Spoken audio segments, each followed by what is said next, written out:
Florida has a program to fight poverty, but we found much of the money pouring into luxury resorts. Politicians did not like us asking questions. Well, we've sent you some information, we just haven't. Okay. We also caught our lawmakers raiding the Affordable Housing Fund, spending the money on who knows what. Do you think some of them even know they're doing it? I'm not sure they do. Would you believe they also passed a bill promoting good school nutrition that, if you read it fully, also weakens protections for fire victims? So we're just screwed. This is Florida politics. All rise. We'll show you how it plays from the eyes of we the people. It's absurd. We'll start with our state sentencing laws because lawmakers from both parties say we have a problem. Courts are convicting people of drug trafficking who don't sell drugs.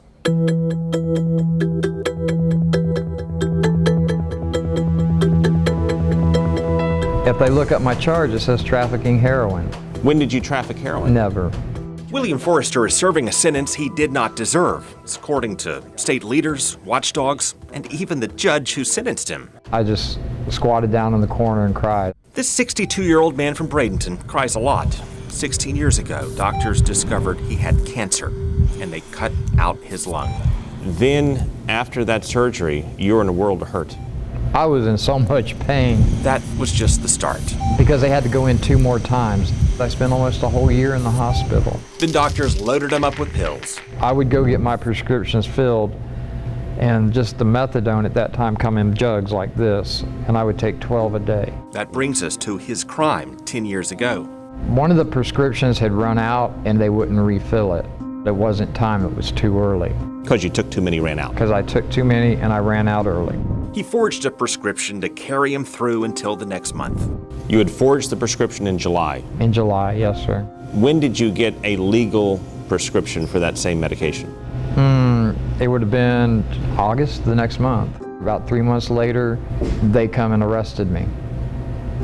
After she had continued to fill the prescriptions after that. Under Florida law, that's drug trafficking, even though he never trafficked a pill. I took the pills. They were for me. So you trafficked them to yourself? I trafficked them to myself, if you want to call it that, yes, sir. I never thought of that, yes, sir. And under Florida law, that's a minimum of 15 years in prison. The judge called the sentence excessive, but said his hands were tied by the legislature. That removes all the discretion from the judge. And so it doesn't let him look at the facts of the individual underlying facts of the case. Republican State Senator Jeff Brandes says the legislature has abused justice and burned taxpayers in this way for years. They were legislating by slogans, and you heard this 85%, 10-20 life, 3 strikes you're out. Those types of slogans kind of got into the lexicon and were easy for legislators to push forward. That is probably good marketing. It's horrible public policy because it removes all the discretion. William Forrester is not alone. Mary Nowling is a disabled 66-year-old grandmother in a Hernando County prison. She's also serving time meant for drug kingpins. Are you a drug kingpin? No. No. First, burglars broke into her home and beat her. They took a 9mm and smashed me in the face like that. That fueled her anxiety and depression. And I lost my home, and I lost my mind. You were homeless. Mm-hmm. Then a young man invited her to stay in his home. We didn't have like a boyfriend-girlfriend relationship. What do you think he was interested in offering you a place to stay? My pain pills. He asked her to sell her pain pills to a friend who turned out to be an informant. All rise, come to order. She also got 15 years. She said her judge shuddered as he gave out the sentence. Took it right out of his hands. He went... Like many snared for drug trafficking, she's a relatively low-level offender who is mentally ill, disabled, and poor. They're taking mothers away from their children. They might be poor mothers. That's still better than no mother. The legislators that make these laws, they don't realize what they're doing. Senator Brandes agrees, and he's leading a bipartisan push for reform. So for me, it's allowing judges to have the ability to go below the mandatory minimums when the case deserves it, when justice demands it. Conservative and progressive activists, Republicans and Democrats in the legislature want reform. All rise, come to And order. yet this year, the bill to give judges more discretion failed. Largely they fail because there are still groups out there that want to maintain all the discretion with the prosecutors. Meanwhile, William Forrester's judge noted we're paying more than $58 a day to keep him in prison. So they spent $200,000 to keep me in here for 10 years. That's not counting his prescriptions and trips to the hospital. And then the second time I went, I was coughing up blood. A cancer survivor with a missing lung has a tendency to catch pneumonia. I've seen people that have robbed banks, child molesting. I mean, some horrible crimes that get under 15 years. Meanwhile, we're paying another $58 a day to keep Mary Nowling in prison, plus her medicine, and hundreds, if not thousands of others who fit the same profile. A state report found most of Florida's oxy and hydrocodone trafficking convictions were for the equivalent of 1 or 2 prescriptions. So you don't have a cartel? No, I'm not exactly sure what a cartel is. She just wants to meet her grandkids who live too far away to visit. I just want to hold all of them at once. Who keeps sending her letters asking for Granny. I would love to read to them. I would love for them to tell me, because they write in their letters, "I love you, Grandma. I miss you. I want to see you."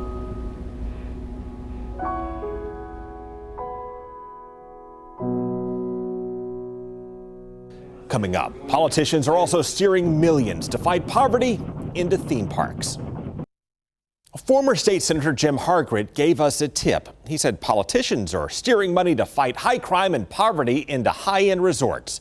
He said they're abusing the law and that he ought to know because he wrote the law.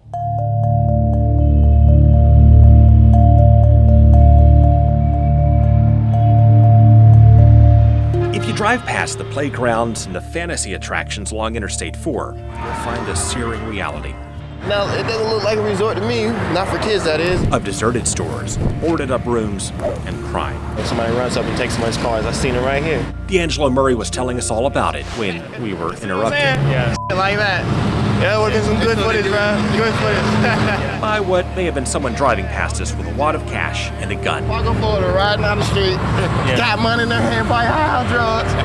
Down the street, I could have got shot. You could have got shot. You could have got shot. This is the side of Florida politicians do not want you to see because they're taking the money intended to clean it up to enrich theme parks and resorts. I walked around at nighttime, not a problem. I feel safe with the kids. According to our government, these streets, lined with putt-putt courses, hotels, game rooms, and ice cream parlors, are the ones that need help. Good, looks nice, cleanly, safe. While these abandoned storefronts north of downtown Tampa, these streets north of the Orlando attractions do not. The government decides what and who needs help based on maps and zones politicians drew decades ago. And as communities change, for better, worse, they never updated the maps. That's how suffering neighborhoods now get left behind, while one of the largest high crime zones in the state runs through the heart of Orlando's tourist district. And that's how Florida steers millions in tax credits to fight crime, poverty, and blight into luxury department stores, luxury car dealerships, and the Universal hotels and resorts. After we dug into this program last year, the House Speaker told us this is abusing taxpayers and the people it's supposed to help. It's a program that is not working.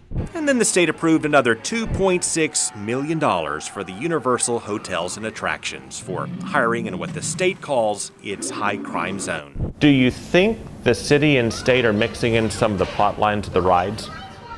I wouldn't think so. As a state senator, Geraldine Thompson tried to change this in the legislature for years. She says big money pushed back. The businesses that are impacted have very effective lobbyists, have deep pockets, and so they go into a mode of maintaining the status quo.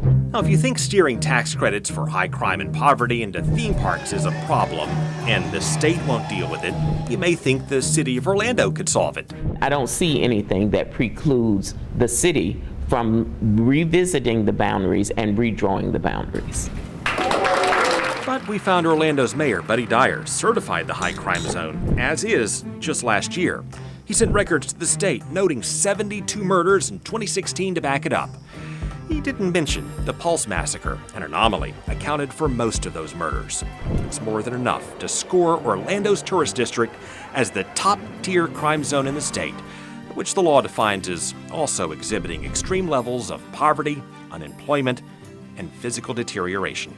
No, it doesn't sound right, but people take advantage of circumstances and incidents to justify the means to the end that they want to achieve. We first asked Mayor Dyer for an interview on this back in May. His PR rep turned down our repeated requests. When we told her we'd note he declined an interview, she replied the media is able to attend his events for interviews, which brings us to this. Well, probably better to do an interview once I've had some information rather than popping out of the bush and trying to do it that way. Okay, well, we've sent you some information, we just haven't. Okay. Before he walked away, we did ask what he'd say to tourists who may worry about the crime, poverty, and blight he certified around the resorts. I wouldn't say that there's poverty and blight. That's not a given question, so. And we asked him to square that with the documents he signed and submitted to the state. The city's map shows 20 square miles of unacceptable levels of poverty and deterioration, blight, and high crime. Okay, I'm not familiar with that. If you get familiar with it, would you be willing to look at it and suggest changing it? We have had crime come down every year for the last 4 or 5 years, so we think we're in a pretty good place relative to crime, and I'm not familiar with the maps or whatever you have that show all of Orlando being blighted. To clarify, it does not show all of Orlando being blighted, because these blighted streets north of the resorts and attractions got excluded. It's pure ignorance. Doesn't make any sense. To which the mayor responded by claiming ignorance.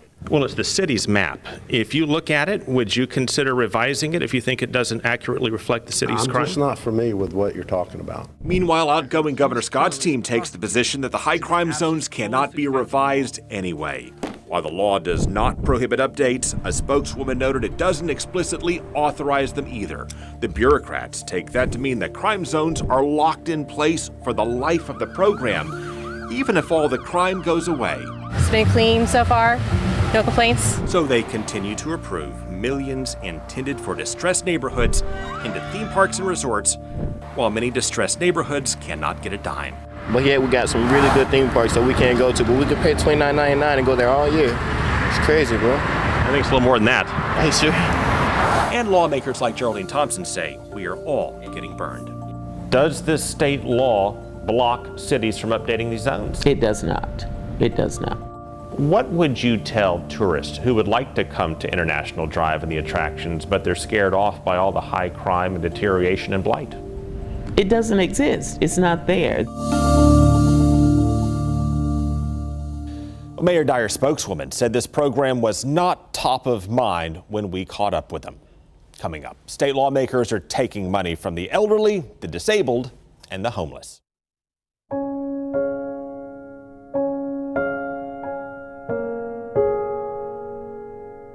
What do your kids think? They're home. When Dana Winfrey comes home from work, she goes right back to work. Cleaning the dishes, washing clothes, folding towels, keeping the house straight with 3 kids, and making her grandmother proud. She would just say, Dana Lee, I'm proud of you, you know? She's come a long way in 6 years, from the days when she lost her loved ones, plunged into drugs, and lost her way. What kind of drugs are we talking about? Methamphetamine. She was a homeless meth addict, and that still was not rock bottom. I was held by knife point in a home and wasn't allowed to get away. That was rock bottom, until she escaped. And I ran barefoot as fast as I could go in the rain. Actually just screamed out for neighbors to help me. And a neighbor called the police, and a sheriff came. First, she got treatment and food. When I sat down to eat my first meal, I cried like a baby. And then she got transitional housing and reunited with her kids. And he came running as fast as he could and jumped into my arms. And it was just beautiful. And then she couldn't believe it, but she got state help in buying a house. I remember my son Seth just grabbing me by the shoulders and saying, Mom, we're gonna do it. We're really gonna do it. We're gonna have our own house. I said, yeah, we are. And now she's a responsible homeowner, and her family is reunited. It did cost state taxpayers $12,000, but it also put a lien on her house, so if she moves, we get the money back. Now they're taxpayers. They're helping the economy by buying things for their homes. Their children now have a safe place to go.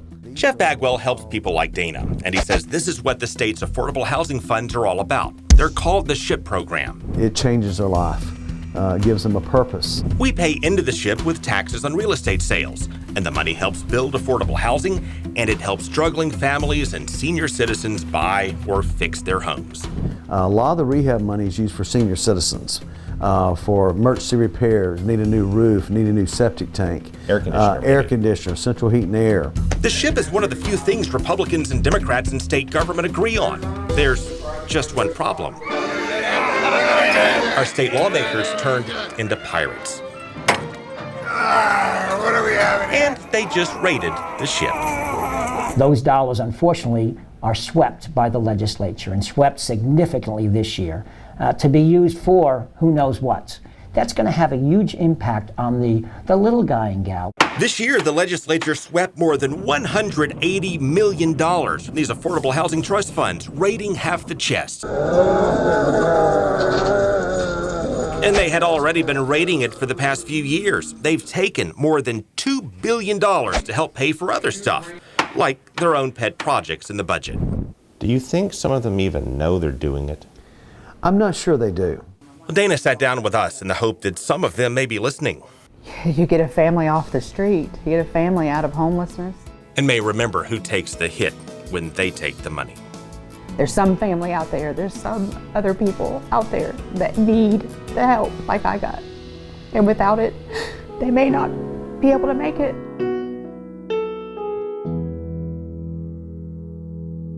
Coming up, the state weakened protections for fire victims and then caused a fire disaster that burned through dozens of homes.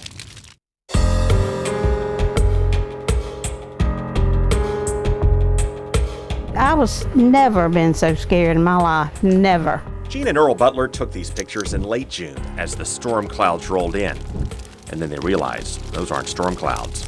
A wall of flames had already chewed through dozens of homes near the Apalachicola Bay. Yeah, he was spraying water on it, and I said, Earl, we got to leave. Here's what's left of their car repair business, and their rental properties, and their lawn business. Your shop. My shop? Yeah. It was right here.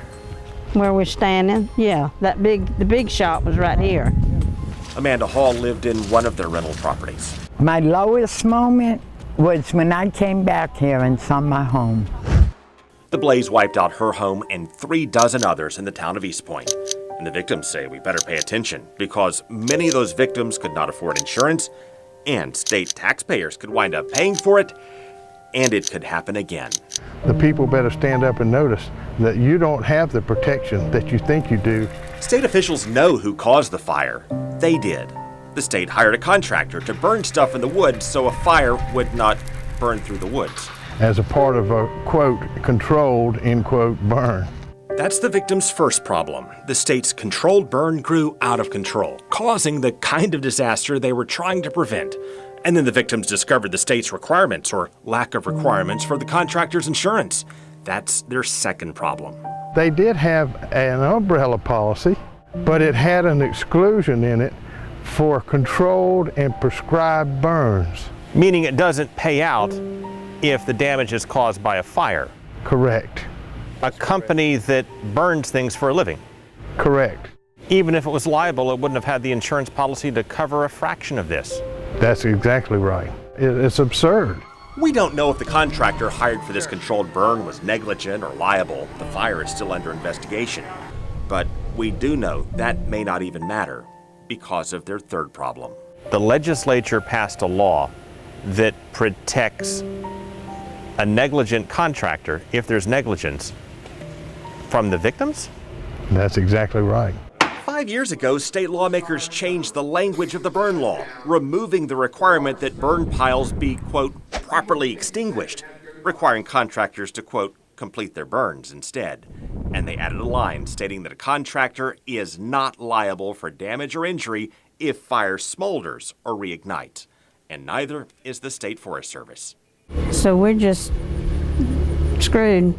The legislature watered down protections for fire victims by bundling it into a bill promoting good nutrition in school lunch. Vote against it, and you vote against nutrition for our kids. And so the changes passed 39-0 in the Senate and 115-0 in the House. This is crap. It's pure crap that nobody wants to help us. Amanda and her neighbors are certainly blunt, but they're also suffering. I'm down to this. I'm in a 4. I used to be in a 14, 16.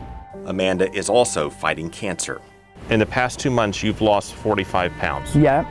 And her attorney, Pat Floyd, says if they cannot recover losses from the contractor, the burden goes back to the state. The taxpayers. Meaning we'll all get burned by this disaster, or the state will successfully argue it's immune, leaving the families of East Point to get burned yet again. I mean, we worked our butt off for what we have. And now we just, hanging by a thread. Well, the state suspended its prescribed fire program after that fire. The litigation is still unresolved. Thank you for joining us for our look at state government through the eyes of we the people.